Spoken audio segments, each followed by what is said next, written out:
Hello, and welcome to 215 and our first project, which is probably one of the funner projects we work on over the semester. Then we'll have one that's kind of a pain, and then the projects will tend to get funner again as we move on. The first project is about expressive type, and really the way that typography can be as expressive as any other creative medium. So I'm going to go through and look at a few examples. Expressive does not always mean pretty, although I tend to like these sorts of posters. These are 70s era punk rock posters, and punk music is loud and jangly and a little bit ragged, and it called for an aesthetic that reflected that jaggedness and that raggedness and that crudeness.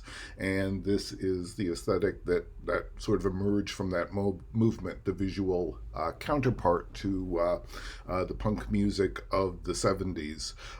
And these function much the same way as posters in the 60s that advertised psychedelic bands reflected a psychedelic visual aesthetic that reflected that music.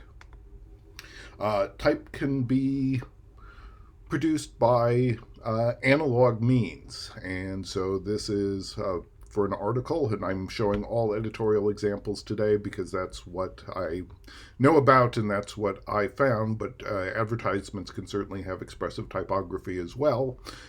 Type made out of the product they're advertising, for example, or those sorts of things. But this is for a magazine article about computing, and we can see here sort of elements of computer boards and computer products are used to make the actual letters. And in fact, for one of our first projects, one of the expressive pieces I'm going to be asking you to do, uh, uh, I will ask you to use analog methods to make that type. And it could be a construction like this, or it could be painted or drawn. I'm going to show a few examples of my own work now so I can talk about the thinking behind them. This is for an article called The Lucrative Afterlife of a Trump Official. And so I was thinking about afterlives and ghostliness, and I tried to make my type ghostly. And this is type that was just made in Photoshop. And that will be true for our first project as well, as I'll be asking you to create one of your pieces in Photoshop. And Photoshop can be good for distorting type or creating kind of a smooth, almost photographic rendering of typography. Expressive type does not always have the same obvious answer. This is from my former job. Editorial job, and this was a paper that did a few issues that repeated every year. So there was a beer issue every year, there was a gift guide every year, and there was an answers issue where people wrote in with questions about the District of Columbia, and then the reporters would go about researching and answering those questions. And so when I thought about this type, what I thought about is authority. And how do you express the idea of authority? I mean, if you're answering questions, you're putting yourself out there as an authority. And well, one way to do it is with this sort of chiseled, carved look. You know, if you think about a monument, you think that's a monument to someone who had or wielded authority. And then I also thought about the next year I thought about spray paint and the way you would stencil, you know, no ball playing or no trespassing. Spray painting something is also a way to express that you have authority or ownership over that topic. And so two very different approaches to the same sort of idea of authority.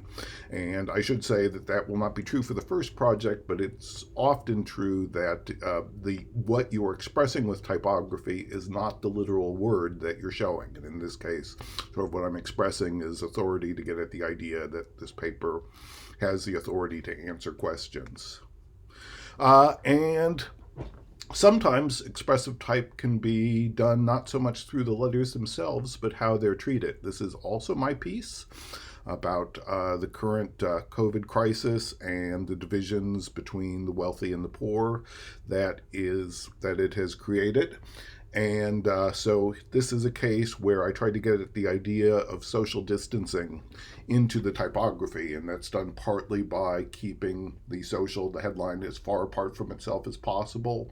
Also by putting these big gaps, just slightly a little bit of uncomfortable space. And even my drop cap is drifting a little bit away from the column it's associated with, just to get everything at the idea of drifting or distancing. And then finally, this is not my work. This is the work of Robert Newman, I'm pretty sure, from when he was at Details magazine. Expressive Type can get at the idea of era. And I bring this up now because that will be our last project this semester. Will be a historical project. And sometimes you can get at the idea of era just for fun or just for making an impact, and this is referential to the typography from the, well, really 60s typography, but also specifically the typography from the Superfly poster. And it could be a way to get at that idea of history, but also a way to get at the idea of what that history represents. And so if you think of the 70s, you might think of sort of this freedom and this psychedelic quality, and it could be a way at getting at something through that era.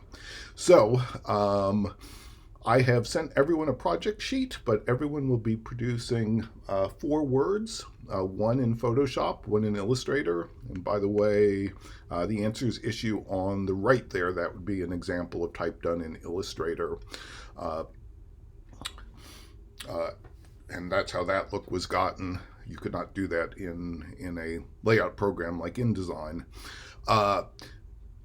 One done in Illustrator, one done by hand, one done in Photoshop, and then the other one, it could be done in InDesign, or it could be in any of your choices of the other programs.